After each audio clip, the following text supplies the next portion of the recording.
Aujourd'hui, nous allons parler d'un film qui va être projeté tout à l'heure à 14 heures en avant-première. S'il vous plaît, il s'agit du film Les Pires. Et pour en parler, nous allons accueillir à la fois l'actrice, entre autres, de ce film qui joue le rôle de Judith. C'est Esther Archambault, actrice pour ce film Les Pires, présentée en avant-première, je l'ai dit, mais aussi assistante ou directrice de casting, casteuse, dit-on, semble-t-il, dans le métier.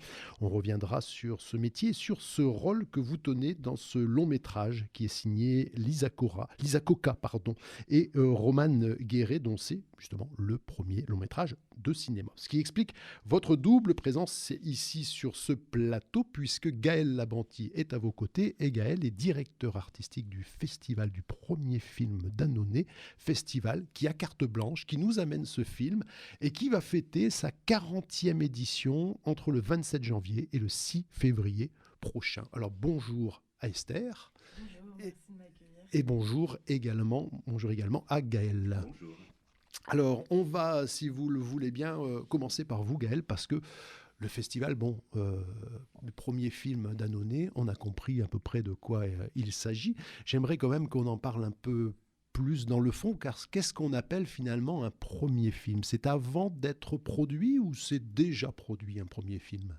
Alors nous, effectivement, ça fait 40 ans qu'on s'intéresse à mettre en lumière des jeunes cinéastes du monde entier.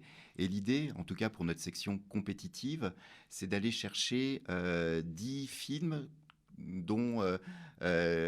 qui sont l'œuvre de jeunes réalisateurs qui ont pu faire avant des courts-métrages, qui ont pu faire du documentaire. Mais nous, l'idée, c'est vraiment d'aller chercher des premiers longs-métrages de fiction. Et donc, on a une sélection internationale, c'est-à-dire qu'on reçoit à peu près 150 premiers films du monde entier. Donc, c'est souvent l'œuvre de jeunes cinéastes qui ont des fois à peine une trentaine d'années. Et c'est une sorte de tremplin d'essayer de reconnaître la sensibilité, le talent d'un réalisateur ou d'une réalisatrice avant même qu'il soit connu. Et pour qu'un film puisse être en compétition, l'un des autres critères, c'est que le film n'ait pas encore été distribué en France, que ce soit sur les écrans ou à la télévision. Donc, il y a cette volonté d'aller sur du cinéma inédit et de pouvoir promouvoir cette nouvelle génération de cinéastes. Donc 10 films, ça c'est la compétition. Oui, ça c'est la compétition. Alors évidemment, le festival dure 11 jours, donc on a une cinquantaine de longs métrages présentés. Et on a ce qu'on appelle une section premiers films hors compétition. Pourquoi hors compétition ? Parce que ce sont des premiers films qui sont déjà sortis avant le festival. Ça sera le cas des Pires, puisque le film sort début décembre.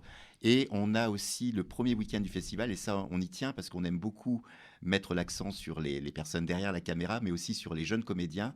Et on a un premier week-end qu'on appelle les nouveaux visages du cinéma français, où on a chaque année un plateau de 10, 12 jeunes comédiens. Et là encore, on fait des paris sur l'avenir, parce qu'on se trouve que le cinéma français ou francophone, chaque année, on découvre des jeunes comédiens absolument formidables. Et d'ailleurs, on pourra en reparler, c'est le cas des Pires. Et par exemple, les années précédentes, on a eu, avant même qu'ils soient encore connus, Anaïs de Moustier, Pierre Ninet, Swan Arlo, Karim Leclou, Noémie Merlan. Donc on commence à avoir une sorte d'expertise, en tout cas, sur à la fois les réalisateurs et les jeunes comédiens, la jeunesse. Voilà. Parce que j'ai vu qu'en premier réalisateur, vous aviez eu, par exemple, Christian Mungiu. Oui, Christian Mungiu était venu pour son premier film qui s'appelait Occident, avant la Palme d'Or. Et puis on a eu Ashghar Farhadi aussi en 2004 pour un tout premier long métrage. Wang Kao, pardon. Ouais, exactement. Il y a eu pas mal de. Alors tous les réalisateurs qui passent à Annonay ne deviennent pas des réalisateurs réputés, mais c'est vrai qu'en 40 ans, on commence maintenant à avoir suffisamment de recul pour se dire tiens, là, on avait misé sur le talent d'un réalisateur ou d'une réalisatrice qui depuis a fait un petit bonhomme de chemin. Et surtout, vous n'étiez pas trompé parce qu'ils ont obtenu les prix. Parce que c'est un festival, il y a des prix. Contrairement ici aux rencontres, il n'y a pas de prix. Oui, la section compétition des 10 films donne lieu à plusieurs prix. Il y a un prix du public, un prix des lycéens et un jury. Et c'est ça la particularité d'Annonay aussi. Le jury est composé moitié de professionnels de la profession et de cinéphiles sélectionnés sur candidature. Donc tout à chacun qui aime le cinéma peut faire acte de candidature et il est nourri, logé, accrédité, presque blanchi à Annonay pour découvrir les 10 films de la compétition. Donc c'est pour ça qu'on lance un appel à candidature et qu'on sélectionne, comme on sélectionne les films, on sélectionne aussi des cinéphiles de toute la France pour constituer le jury. D'accord, et ça marche, et vous avez Et on reçoit, vous oui, recevez alors énormément c'est de... double difficulté. Il faut non seulement faire la plus belle sélection de films possible, mais aussi réunir une sorte de dream team et de faire en sorte que la mayonnaise prenne entre les membres professionnels du jury et les cinéphiles. Mais à chaque fois, par expérience, je sais que ça crée une communion entre eux et qu'à la fin du festival, ils gardent des contacts. Ouais. Donc, combien de salles? Je crois que j'en ai 4, 5. Alors, on est en partenariat avec le cinéma Les Nacelles. Donc, le cinéma Les Nacelles a 4 écrans sur Annonay et on en occupe 2 pendant le festival. Et le lieu principal de projection, donc c'est le théâtre municipal d'Annonay, qui est un magnifique théâtre à l'italienne de 450 places, une sorte de bonbonnière extraordinaire voilà, il y a un charme fou. Et donc là, les séances avec invités se font dans cette salle-là. Et puis aussi pas mal de séances décentralisées. C'est vrai qu'on va dans la Drôme, dans la Loire. Et donc, voilà, on essaime un petit peu la programmation tout au long du festival. Et donc, là, il y aura la 40e édition spéciale, anniversaire. Vous avez déjà des choses à nous dévoiler ou pas encore? Alors, on est en plein processus de finalisation de la programmation. C'est passionnant parce qu'on reçoit, voilà, on doit boucler le 6 décembre, puisqu'après, il y a tout un boulot de rédaction du catalogue, d'établissement des grilles, des invitations, etc.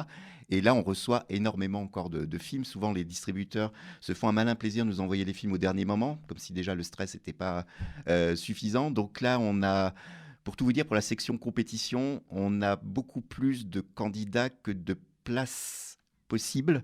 Et donc là, c'est un vrai crève-cœur de laisser des films sur le bas-côté, mais il faut qu'on arrive à trouver un équilibre entre les nationalités, les tonalités.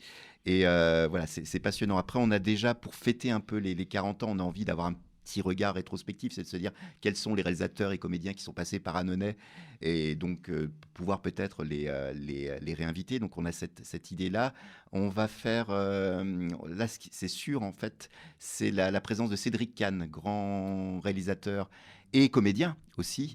Donc il nous fera l'honneur de sa présence. Voilà, vous voulez avoir un invité de marque le premier week-end, c'est le cas. Et après, ça va se construire au fur et à mesure. Des fois, on n'a pas forcément une idée générale de la programmation, et les films résonnent les uns avec les autres, et des thématiques se dégagent, et des invités aussi. Donc là, on est en plein work in progress, et je pense que dans 2-3 semaines, j'aurai une idée plus précise. C'est pas que je garde des choses, c'est que là, on est encore en cours d'élaboration. C'est encore en ébullition. Donc 27 janvier, 6 février prochain, à Annonay, 40e édition. Ne manquez pas ce rendez-vous. Chaque année, le festival d'Annonay amène à celui d'Aubenas son film. Inversement. Et inversement, c'est vrai. Et cette année, vous avez choisi le film Les Pires de Lisa Coca et Roman Guéret, film dont justement vient aussi nous parler Esther Archambault, film qui se déroule dans les Hauts-de-France, on ne dit plus Nord-Pas-de-Calais maintenant, on dit les Hauts-de-France, à la Cité Picasso. On tourne un film, tout le monde s'étonne au moment où le casting finit, on a retenu ce que l'on va appeler les pires. 4 enfants de la cité, Lily, Ryan, Jessie, Maïlis, des gamins déjà bien cabossés par la vie. Lisa Coca et Roman Guéret proposent donc un film aussi sur les mécanismes du cinéma. C'est ce qu'on appelle un film méta, si je ne me trompe. Un film dans le film, finalement, puisqu'elle filme la réalisation dans cette cité d'un film. Et tout ce que cela peut aussi créer, tout ce que ça peut déclencher, décloisonner. Un point important surtout, c'est que ce long métrage fait suite à un premier court-métrage qui s'appelait Chasse royale, qui lui traitait plutôt du casting, si je me trompe, Esther. Oui, tout à fait. Chasse royale, c'était un peu, en quelque sorte, la prémisse des pires. C'était tourné dans un quartier du Nord qui s'appelle justement Chasse royale. Et en fait, c'est l'étape du casting de ces jeunes qui se retrouvent comme ça devant leur collège, questionnés par quelqu'un qui leur dit « Ah, tiens, viens passer le casting ». Et puis finalement... ça marche pas pour tout le monde, et Les Pires est un peu, en quelque sorte, la continuité de ce film-là, dans la même région, avec des enfants aussi qui découvrent le monde du cinéma, comme ça, sans s'y attendre. C'est étonnant d'ailleurs ce court-métrage qu'on ne voit pas, on aurait presque pu le voir là, sur les écrans de cinéma. Ce court-métrage est assez étonnant, la façon dont on va caster les enfants, là où on les agrippe un peu. Il faut être forte déjà pour arriver à faire ça. Ouais, tout à fait. Le casting, ça demande de pas être timide. En tout cas, faut aller vers les gens, faut pas hésiter, faut leur proposer. Parfois, les gens sont très surpris, surtout des enfants, des adolescents qui n'ont pas l'habitude en fait de passer des castings et qui auraient même pas imaginé en fait, je crois. Faire ça un jour dans leur vie. C'est vrai que de toute façon, de manière générale, le casting demande vraiment de se déployer de façon géographique, d'appeler beaucoup de gens, d'abord de repérer en fait les lieux où on va arriver, où on va proposer de passer des essais et puis après en fait au fur et à mesure ça se resserre, mais c'est un métier super intéressant. Ouais, c'est chaud. Enfin, on a l'impression d'ailleurs, on se demande quand on voit dans la chasse royale, pas la, si la classe royale, la chasse royale, Ouais. si chasse royale. J'ai un doute. C'est vraiment ça, quoi. C'est vraiment aller à l'avant, à la sortie, à l'entrée, enfin du collège, du lycée, et de mettre vraiment la main sur celui qui va crever l'écran finalement. Ce qui arrive dans Les Pires, on va le voir. Alors on va venir surtout sur ce film, Les Pires, où je pense qu'il y a eu un casting. Je l'ai lu à l'envers. C'est-à-dire que contrairement à d'habitude, normalement on écrit ces personnages, on va caster, on trouve ces personnages, on les fait jouer. Là, ça a été un peu le contraire. C'est-à-dire qu'on est allé chercher les personnages. Alors, en fait, les 4 personnages principaux, donc les jeunes adolescents, enfants, ils sont inspirés en fait de plusieurs rencontres que Lise et Roman ont faites parce qu'elles ont travaillé en casting à plusieurs reprises. Elles se sont rencontrées d'ailleurs sur le casting d'un film. Mais après, en fait, les 4 personnages étaient très écrits et il a fallu les trouver. Donc, ça a quand même été une étape de casting dans l'ordre fréquent. Après, voilà, c'était assez compliqué. C'était au moment du Covid. Donc Marlène Serrour, la directrice de casting, avec toute son équipe, dont j'ai fait partie à un moment, a déployé toute son énergie dans toutes les Hauts-de-France, tout au long de la côte d'Opale, etc. Et en fait, le casting a duré plus d'1 an. On a rencontré plus de 700 enfants, adolescents, pour trouver ces 4 pires qui sont... Je ne sais pas trop si c'est les pires ou les meilleurs. C'est les meilleurs, je pense. Ouais. C'est ce qui est dit dans une des chroniques que j'ai pu lire, qui est faite sur l'un des sites internet où on dit les pires ou les meilleurs, finalement. J'ai plutôt l'impression qu'on a affaire aux meilleurs. Alors, c'est pas par hasard que les réalisatrices ont travaillé de cette manière-là. Elles sont elles-mêmes au départ issues du casting. Elles sont issues aussi de la direction d'enfants au cinéma. Tout à fait, ouais. En fait, Lise, dès son enfance, était assez fascinée par les enfants au cinéma, leur présence. À l'époque, elle voulait jouer. Et puis, au fur et à mesure de sa carrière, elle a fait de la psychologie pendant assez longtemps. Elle a commencé à bosser en casting avec Roman, elles se sont rencontrées comme ça, et puis est née cette passion, cette fascination aussi pour l'enfance, pour ce que c'est en fait pour un enfant de tourner, d'être capable de jouer, de comprendre tout ce que ça représente sans souvent être passé par le théâtre avant, et c'est comme ça en fait qu'est né le projet entre plein d'autres idées, parce qu'elles ont pris plus de 4 ans à écrire le film. Donc voilà. Mais évidemment, je pense que pour elle, ça a été un grand plus de travailler en casting, de rencontrer beaucoup de jeunes. Ça a nourri l'écriture du film. Alors, votre rôle là-dedans, en dehors du fait que vous êtes actrice durant ce film, j'ai cru comprendre qu'on vous l'a dit qu'au dernier moment que vous allez devenir actrice, non? Ouais, en fait, moi, quand je suis arrivée sur le projet, il y a plus de 2 ans, j'ai lu le scénario et page 2, il y avait cette assistante qui avait une vingtaine d'années, brune, qui s'appelait Esther d'ailleurs. Et je me suis dit, non mais attends, c'est pas possible. J'ai travaillé avant avec Lise et Roman sur la série Tu préfères. Et je me suis dit, mais c'est moi en fait. Et puis après, j'ai commencé à me dire, mais qui va jouer ce rôle? Et si c'est pas moi, je pense que je lui en voudrais toute ma vie et tout. Mais elles m'ont rien dit. Elles m'ont dit, non, là, il faut que tu travailles sur le casting. Là, on cherche les rôles principaux, les enfants. Et donc, je me suis focus là-dessus. On est parti dans le Nord, en plein confinement. C'était assez intense, mais très intéressant. Et puis, plus tard, elles m'ont écrit en me disant, voilà, on voudrait te faire passer les essais pour ce rôle. Et puis, finalement, j'ai passé le casting sans être pistonné. Et bon, évidemment, il y avait un peu de vrai, de faux, tout rejoigni entre fiction et réalité. Et c'est comme ça que j'ai su que j'allais incarner Judith. Et une fois que j'ai eu le rôle, j'ai arrêté de bosser sur le casting et je me suis vraiment concentrée sur le travail de comédienne, les répétitions. Puis le tournage, mais évidemment, le fait d'avoir fait partie de l'équipe de casting, je pense que c'était volontaire aussi de la part de Lise Roman. C'était une manière d'observer un peu mon travail. Et puis Et vous connaissiez déjà avant cette Oui, on se expérience, connaissait hein. déjà. En fait, moi, j'avais rencontré Marlène Serrour, qui est la directrice de casting, en jouant dans son film, qui est un court-métrage qui s'appelle Axe Majeur. Et Romane était dans l'équipe, en fait.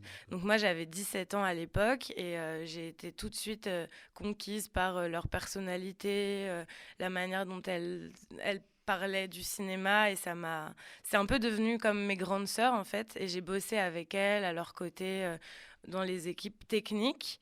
Et puis après, voilà, en fait, c'est une longue histoire. Moi, ça fait 6 ans que je les connais et qu'elles m'ont un peu tendu la main et qu'elles ont en quelque sorte changé ma vie, en fait. Alors le casting sauvage, moi j'ai envie d'en parler un peu avec vous parce que vous l'avez vécu, vous le voyez, le casting sauvage est de plus en plus présent à l'écran. J'ai envie de vous demander ce que vous en pensez justement de ce casting sauvage parce que il est parfois un peu décrié. On dit par exemple, j'ai vu, j'ai lu, on va pas demander à quelqu'un d'autre qu'un boulanger de nous faire la baguette. Je sais pas. Bah, c'est dommage, je pense, parce que je pense qu'il n'y a pas que les boulangers qui savent faire du pain, et c'est pareil pour le théâtre. En fait, les gens qui font des écoles de théâtre, évidemment, il y en a beaucoup qui passent des concours, qui sont pris dans des écoles publiques, mais c'est quand même réservé à un petit monde, à des gens qui souvent ont les moyens, en fait, de payer des écoles privées, les parents qui donnent leur accord, etc. Donc, c'est en quelque sorte un milieu privilégié. Et en fait, le fait d'étendre un casting de manière plus sauvage, évidemment, on n'attrape pas les gens avec des lassos, mais en fait, le fait d'aller chercher les gens, d'aller chercher là, en l'occurrence, des enfants, des adolescents qui n'imaginaient même pas en fait que c'était possible de se retrouver dans un film, je trouve que ça ouvre énormément au monde du cinéma, et à ce que c'est que de jouer, à ce que c'est que de rencontrer des équipes, et c'est ce que le film raconte d'ailleurs. Donc en fait c'est super, enfin, moi je trouve ça génial, et on rencontre énormément de gens, c'est-à-dire que c'est un déploiement sur toute une région. Enfin, là j'ai aussi travaillé avec Marlène sur le casting de La Passagère d'Héloïse Péloquet, et en fait il faut aller chercher des pêcheurs à Noirmoutier. Là dans le Nord, on a rencontré des éducateurs, on est allé dans des écoles, dans des lycées, dans des foyers, et en fait c'est un monde qui s'ouvre. Et je trouve ça génial que ça existe, en fait. La frontière cinéma-documentaire, fiction-documentaire, elle est presque invisible dans ce film Les Pires. Ouais, tout à fait. En fait, c'est vraiment une fiction, c'est vraiment un film de fiction. Tout est écrit au millimètre, chaque phrase, chaque virgule est travaillée, chaque respiration. Mais c'est vrai que la frontière entre le réel, la réalité, la fiction, et il y a énormément de mise en abîme dans ce film. Et c'est vrai que parfois le spectateur est perdu entre ce qui est vrai, ce qui est écrit. Et je crois que même là, on arrive à un stade où ça nous dépasse, en fait, parce que le film s'ouvre sur des les castings des enfants en caméra VHS, et beaucoup de gens pensent que ce sont les vrais castings des adolescents qui ont été ajoutés, alors que pas du tout. En fait, c'est les dernières scènes qui ont été tournées pendant le tournage, parce qu'ils étaient justement imprégnés de leur personnage. Et c'est intéressant, en fait. Je pense que Lise Roman accorde une importance cruciale à la direction d'acteurs, et que ça en vient à un stade où on ne sait même plus s'ils jouent ou si c'est la réalité. Ouais, c'est vrai. Gaël Labanti, tout à l'heure, on parlait justement de ce casting sauvage, de ce que vient de nous dire Esther. Vous partagez ça ? Oui, je partage. C'est vrai que voilà, je vous parlais de ce premier week-end, on fait venir des nouveaux visages, et quand on réunit cette table ronde, on s'aperçoit que dans les jeunes comédiens que l'on a invités, on a à la fois effectivement des gens qui sont passés par des écoles de théâtre, et de plus en plus des gens qui ont été repérés dans la rue, dont le cinéma n'était pas forcément une visée au départ, et qui ont vraiment la tête sur les épaules. Qui se disent bon bah voilà voilà on m'a repéré dans un film, mais c'est pas une fin en soi. Si ça continue, tant mieux, mais sinon j'ai un plan B pour la suite. Et d'année en année, j'ai remarqué vraiment des gens des jeunes comédiens d'une maturité absolument incroyable. Et la maturité vient pas forcément des gens qui ont fait des écoles de cinéma, mais plutôt des gens qui ont été repérés en casting sauvage. Jusqu'où on peut aller justement dans le film? À un moment, ça pose aussi cette question. Il y a une scène dans la cour de l'école. Il y a une bagarre là, qui est très dure. Et vous dites que c'est dirigé, donc voilà, les enfants vont jouer une scène de bagarre où on demande justement aux plus jeunes qui crèvent l'écran. Donc j'ai bien Ryan, enfin c'est Timéo en fait, hein, son vrai nom, Timéo Mao. À un moment, on lui demande vraiment de se mettre en colère. On voit d'ailleurs qu'il a du mal à se mettre en colère. Donc voilà, encore une fois, on ne sait plus où est la réalité, où est le jeu d'acteur, où est-ce qu'on est dans le documentaire. Mais là, on va loin. On voit le réalisateur qui dit attendez, laissez-les se battre, allez jusqu'au bout. Je veux dire, jusqu'où on peut aller avec des enfants, et notamment avec des enfants qui là sont, j'ai dit tout à l'heure, un peu des gueules cassées déjà au départ. Tout à fait, ouais. En fait, ce film questionne vraiment les limites de ce que sont capables un réalisateur, une réalisatrice pour avoir ces images, pour rentrer vraiment comme ça des scènes qui en fait sont ultra violentes pour les comédiens, et c'est exactement ce que les réalisatrices voulaient raconter ici. Et cette scène évidemment a été assez complexe à tourner. Après c'était quand même très encadré, il y avait un cascadeur qui était là justement pour apprendre aux petits garçons à se battre et à ce que ce soit fait entre guillemets dans les règles. Mais évidemment quand on joue il faut rechercher ces émotions là, et en plus pour Timéo, c'était assez complexe dans la mesure où c'est un petit garçon qui a beaucoup d'énergie, qui a tendance à souvent se mettre à pleurer ou à rire dans des moments où il a un contact physique avec d'autres. Donc c'était une scène quand même... il y avait un gros challenge, quoi. Ouais. Et c'est là qu'on peut se demander vraiment jusqu'où on peut aller. Est-ce qu'on peut les pousser bien sûr. Le film, effectivement, interroge cela sur ça, à travers le personnage du réalisateur, du personnage de Gabriel, qui est très ambigu. Il y a une ambivalence chez ce personnage, magnifiquement en plus incarné par un comédien flamand qui est Johan Eldenberg. Et ce personnage, on voit l'humanité qu'il a, l'attachement qu'il a envers ces jeunes comédiens. Et en même temps, c'est une sorte de marionnettiste, il est prêt à tout et des fois repousser les limites pour tirer d'eux le meilleur. Et je trouve que le film interroge vraiment ce statut des fois un peu ambigu du réalisateur ou de la réalisatrice. La responsabilité, je le disais, responsabilité du cinéma à utiliser la vie d'enfants déjà très fragile de par leur situation sociale, jusqu'où on peut aller avec eux. Et surtout, il y a cette scène justement où Gabriel, le réalisateur du film, l'acteur Johan Eldenberg, s'approche de l'une des actrices et lui dit à un moment, tu sais, après, on sera plus là. Il y a aussi cet après qui questionne, parce que tant que l'équipe est présente, tout va bien, je vais dire, ils s'amusent, et j'espère pour eux, les enfants, ils jouent, ils s'amusent, et après, les caméras s'en vont, les techniciens s'en vont, on retourne dans sa vie de tous les jours.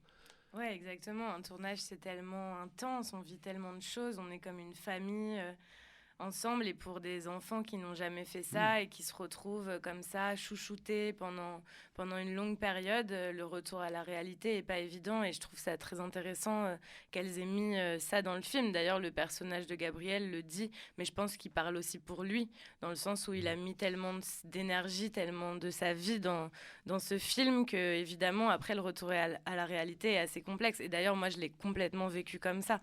C'est-à-dire que quand je suis retournée chez moi, après ce mois de tournage, j'étais là, mais c'est fou en fait de vivre autant de choses, et pour les adolescents aussi. Et je pense que les deux réalisatrices sont super avec ça, avec leur approche, parce qu'elles en ont conscience, et qu'après le tournage, en fait, il y a quelque chose de très encadré. Donc, après, tout est allé assez vite. Elles sont parties en montage. À ce moment-là, on se parlait beaucoup aussi avec les jeunes. On gardait un lien constant. Puis après, il y a eu Cannes, il y a eu tous les festivals. Donc là, évidemment, on est à nouveau tous ensemble, et le film existe et il sort bientôt. Donc, c'est super. Mais ce qui est chouette, c'est que ça marche assez bien pour eux. pour la suite, et notamment vraiment pour Mallory, donc qui joue Lily et qui là, aux dernières nouvelles, fait partie des révélations pour les Césars. Ah ouais. Ouais, 2022, Waouh. donc 2023, pardon. Donc ça, c'est formidable. Et puis elle conserve un lien en fait avec eux. Mais c'est vrai que ça peut être ultra violent en fait.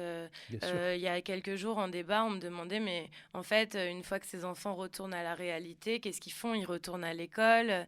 Et en même temps, toute la question est là. Il y a cette séquence dans le bar où en fait les habitantes du quartier disent mais pourquoi vous choisissez ces enfants-là? Pourquoi pas ne pas montrer des enfants qui font, je sais pas moi, de la gymnastique, qui ont des meilleures notes et tout. Mais en même temps, dans ce cas, on reste tous dans notre coin, alors que justement, mettre ces enfants en lumière, c'est incroyable et j'espère que ça va continuer pour eux en fait. Mais ce qui est très beau, tu disais effectivement mettre en valeur ses enfants. Ce qui est très beau dans la mise en scène, et c'est là, ça rejoint le parti pris de la fiction, c'est qu'il y a une très très belle lumière et ces gros plans, ces enfants sont magnifiés le temps du film, quoi. Et ça, voilà, en tant que spectateur, c'est assez fascinant à vivre. Et j'imagine que eux, quand ils se sont vus à l'écran, quelle a été du coup leur première réaction, la projection de test du film? Est-ce que Ouais, de se voir comme ça sur grand écran, est-ce qu'il y a eu Ouais, il y avait beaucoup d'excitation dans la salle. En fait, on a fait une petite projection avec les enfants, les ados, leurs parents. Moi, je me suis un peu incrustée juste avant Cannes parce que découvrir le film là-bas devant autant de personnes, je pense que ça aurait été super violent. Et je pense que Mallory, je sais qu'elle était ravie. Enfin, elle est super contente. Là, elle continue à tourner pour Timéo. Je pense que c'est encore...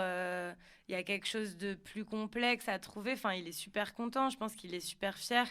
Mais quand il s'est vu comme ça, il tenait pas tout à fait en place parce que lui, il se rend pas encore complètement compte en fait de tout ce que c'est, du nombre de gens qui vont voir ce film, etc. Donc ouais, c'est énorme en fait de se voir à l'image, même pour un adulte. C'est très bizarre en fait de s'apercevoir comme ça sur un si grand écran avec en plus des si gros plans. de En effet. s'entendre, de se voir Ouais, et de de s'entendre? s'entendre, de se voir. Ouais, ouais. Et d'aller à Cannes, hein. Ouais, d'aller à Quand Cannes. même. Enfin, je pense qu'on se prend un peu notre intimité en pleine face, si j'ai envie de dire. Mhm. Et en même temps, c'est fait avec une douceur. Et je pense que chaque parcours de chaque personnage dans ce film est important et qu'on passe par plein d'émotions et qu'on surpasse un peu nos peurs. Enfin, donc c'était vraiment chouette. Franchement, c'était impressionnant. Mhm. Ouais, mais moi j'ai encore du mal à me voir, hein, j'avoue. Le constat quand même à la sortie est certes noir pour ces jeunes de cité, mais j'aimerais dire de cité de province. Parce que ce film a aussi cette capacité à montrer une autre cité. C'est pas la cité de la banlieue parisienne, c'est pas la cité de la banlieue de Marseille, de Grenoble, c'est Boulogne-sur-Mer. Mhm. Boulogne-sur-Mer, on est ailleurs, on est dans les Hauts-de-France, on est dans une plus petite, on va dire une cité un peu plus petite du coup, et on a une autre approche quand même de ces enfants. À un moment d'ailleurs dans le film, hein, il y a cette conversation, on dit c'est pas parce qu'ils existent qu'il faut les cacher, un peu comme s'il faudrait Il faut les balayer. montrer, Voilà, il ouais. ne faut pas les montrer, faut montrer la cité, regarder comme elle est belle, et puis tout ce qui est pas bon, on le met sous le tapis. Là, c'est pas le cas du tout, c'est justement un pied de nez justement à ça. Et j'ai même l'impression, je ne sais pas si je me trompe dans ce qu'ont fait les réalisatrices, que c'est aussi un peu un pied de nez à Bruno Dumont. Parce que c'est tout le contraire en fait. Ces enfants sont rayonnants, ces enfants sont beaux à voir à l'écran. Alors que quand on regarde Bruno Dumont, j'aime le cinéma de Bruno Ouais. Dumont, j'aime le cinéma des frères Dardenne, mais c'est toujours la misère que l'on montre, mais on ne montre que la misère. Ouais, tout à fait. Je pense que là, il y a une vraie volonté de s'éloigner en fait de ça et de magnifier ses enfants. Et puis le titre comme ça, Les Pires, qui en fait vient complètement s'opposer à l'image qu'on a d'eux à la fin du film. Je trouve que c'est bien pensé en fait. Et en effet, il y a vraiment une volonté de montrer à quel point ils ont des vies intéressantes, de comprendre aussi, je veux dire, le parcours de Lily, la manière dont elle vit un peu son adolescence à travers les reproches des autres. En fait, on essaye vraiment de rentrer dans leur tête, dans leur cœur pour comprendre tout ce qu'ils traversent. Et évidemment, c'est vrai qu'ils sont complètement bouleversants, ces enfants, par leur parcours, même par leur visage, leur gueule d'ange, j'ai envie de dire. Donc c'est vrai que c'est une approche qui est quand même assez différente de celle de Bruno Dumont et de sa manière de filmer les gens du Nord. Ouais. Pour rebondir effectivement sur Bruno Dumont, qui reste un cinéaste important, mais je suis complètement d'accord avec votre point de vue. C'est quelqu'un que je trouve assez misanthrope, et on parlait du réalisateur marionnettiste. Là, pour le coup, il y a quelque chose de très manipulateur, je trouve, dans la démarche de Dumont, même si les comédiens dans ses films sont très très bien, et notamment les comédiens de Casting Sauvage, parce que dès qu'il fait tourner des comédiens reconnus, pour moi, c'est une catastrophe. Si vous voyez Maloute, Lucchini et Binoche là-dedans, mais c'est un massacre. Mais il n'y a pas je trouve chez Dumont pas la bienveillance du regard que peuvent avoir les deux réalisatrices, et c'est ce qui fait, je trouve, moi, la principale différence. Ouais, je suis d'accord que le mot d'ordre, ce serait la bienveillance, en effet. Lise et Romaine, elles ont un profond respect, en fait, de ces enfants. Je dis pas que Bruno Dumont est irrespectueux, mais c'est vrai que là, il y a quelque chose de plus doux, en fait, dans Les Pires. Et de moins désespéré. Parce que et surtout de moins désespéré. Bien sûr, parce que c'est vrai qu'on sort, moi, je trouve qu'on sort de ce film en ayant de l'espoir, en fait. Et c'est ça qui est chouette. C'est vrai. Voilà, on va pas en dire plus, on va inviter tout le monde à... Enfin, on peut encore en dire, moi j'aimerais encore plein de vous questionner sur la façon dont vous avez pu travailler avec les enfants. Je crois que tout a été travaillé à l'oreillette, par exemple. Oui, c'est ça, il y avait des oreillettes sur le plateau. En fait, c'est une technique que Lise et Romaine ont déjà utilisée pour Tu préfères, la série qui est disponible sur Arte, qu'elles ont réalisée avant Les Pires. En fait, l'oreillette, contrairement à ce qu'on pourrait penser, ça n'a rien de... C'est pas du tout une robotisation des acteurs. Au contraire, en fait, c'est une présence constante. Donc, tout le monde a une petite oreillette dans l'oreille, que ce soit les enfants, les ados, les adultes.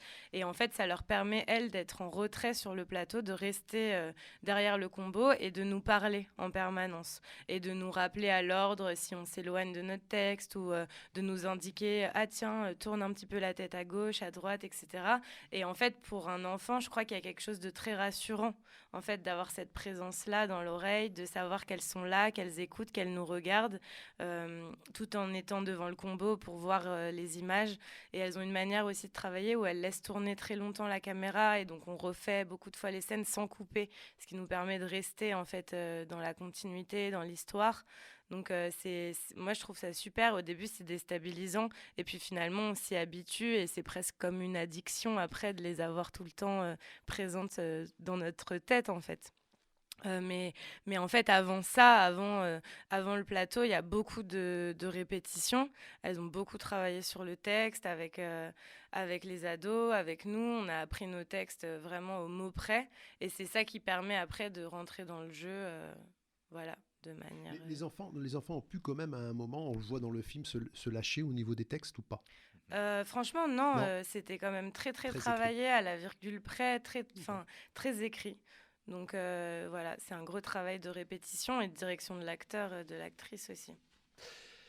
Eh bien, on va vous remercier tous les deux d'être venus jusqu'à nous, jusqu'au studio. Esther Archambault, on vous retrouve tout à l'heure à la séance de 14h, puisque Les Pires est projeté au navire. Vous allez être nombreux. Franchement, on ne peut que vous inviter à aller voir ce long métrage.